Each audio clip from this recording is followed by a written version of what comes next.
जंगे आज़ादी में मुसलमानों का किरदार भाग 2 1857 का महासंग्राम, उलमा का जिहाद और खूनी कत्लेआम। लोग 1857 की लड़ाई को सिर्फ सिपाही विद्रोह कह देते हैं, लेकिन हकीकत ये है कि ये जंग हिंदुस्तान के मुसलमानों और ख़ास तौर पर उलमाए किराम की तरफ से लड़ी गई सबसे बड़ी और ऐतिहासिक लड़ाइयों में से एक थी। सबसे बड़ा मोर्चा शामली का जिहाद था। जब अंग्रेज़ों ने दिल्ली पर कब्जा किया तो उन्होंने सबसे ज्यादा जुल्म मुसलमानों पर किया, क्योंकि वे जानते थे कि असली बागी यही कौम है। 1. मेरठ से चिंगारी और बहादुर शाह जफर। 10 मई 1857। 1857 की शुरुआत मेरठ से हुई, जहां 85 सिपाहियों ने बगावत की और चलो दिल्ली का नारा लगाया। लाल किले पहुंचकर उन्होंने 82 साल के बूढ़े बादशाह बहादुर शाह जफर को अपना कायद यानी लीडर चुना। जफर का पैगाम। बहादुर शाह जफर ने उस वक्त एक फरमान जारी किया था, हिंदू और मुसलमान दोनों मेरी दो आंखों की तरह हैं, मिलकर अंग्रेजों को बाहर निकालो। हवाला 1857 का तारीख़ आज़ादी, सैयद खुर्शीद मुस्तफ़ा, बहादुर शाह जफर, असलम परवेज़। 2. दिल्ली का असली कमांडर जनरल बख्त खान। बहादुर शाह जफर एक बुजुर्ग बादशाह थे और उनकी भूमिका प्रतीकात्मक थी, लेकिन दिल्ली की फौज को असल में लड़ाने वाले जनरल बख्त खान थे। चट्टान जैसा इरादा। जब दिल्ली हाथ से निकल रही थी तब बख्त खान ने बादशाह से कहा था, हुजूर, आप अंग्रेजों के सामने आत्मसमर्पण न करें, मेरे साथ चलें, हम पहाड़ों में रहकर लड़ेंगे। लेकिन बादशाह के सलाहकारों ने धोखा दिया। फिर भी बख्त खान आखिरी सांस तक लड़ते रहे। हवाला 1857 के मुजाहिद गुलाम रसूल मेहर। 3. जिहाद का फतवा और उलमा की कुर्बानी। ये लड़ाई सिर्फ फौजी नहीं थी, बल्कि इसे मजहबी फर्ज बनाने वाले उलमा थे। जामा मस्जिद का फतवा।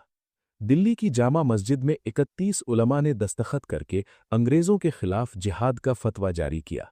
इनमें शामिल थे मौलाना फजल हक खैराबादी, मुफ्ती सदरुद्दीन आजुर्दा, सैयद अहमदुल्लाह शाह। असर। इस फतवे के बाद मदरसा रहीमिया के उस्ताद और तलबा किताबें छोड़कर तलवारें उठाकर मैदान में उतर आए।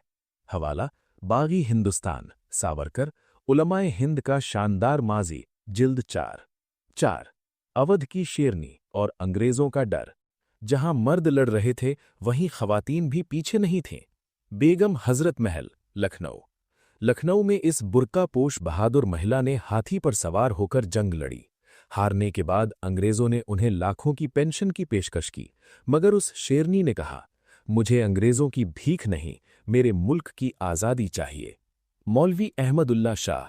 ये वो शख्स थे जिनसे अंग्रेज सबसे ज्यादा डरते थे। अंग्रेजों ने उनके सिर पर 50,000 चांदी के सिक्कों का इनाम रखा था।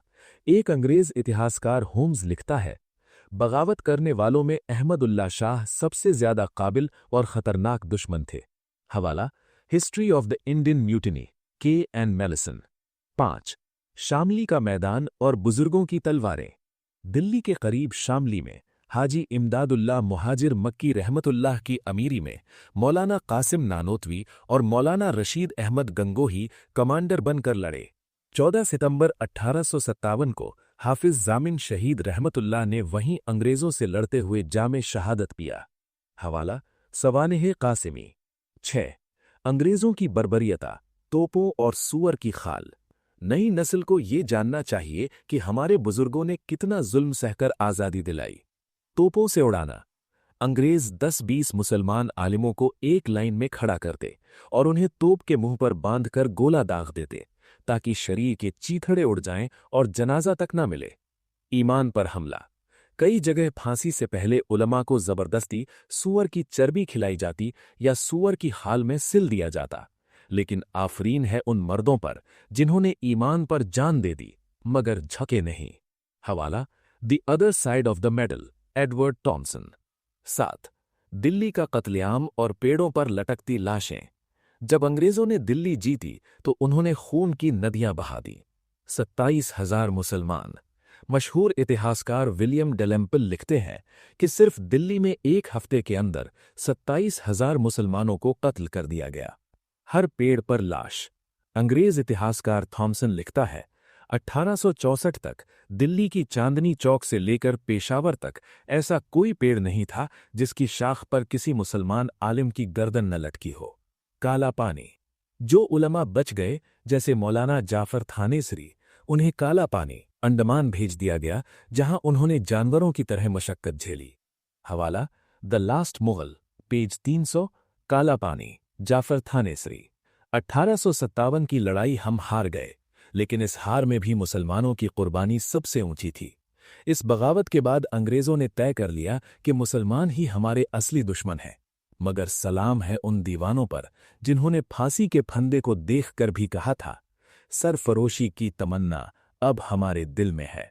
To be continued. ये दूसरा भाग था। अगले हिस्से यानी पार्ट 3 में हम देखेंगे कि कैसे हथियार छीन लिए जाने के बाद रेशमी रुमाल तहलीक शुरू हुई और कैसे मदरसा देवबंद ने आज़ादी की अलख जगाई रखी। क्या आप शेखुल हिंद की जेल की दास्तान सुनने के लिए तैयार हैं?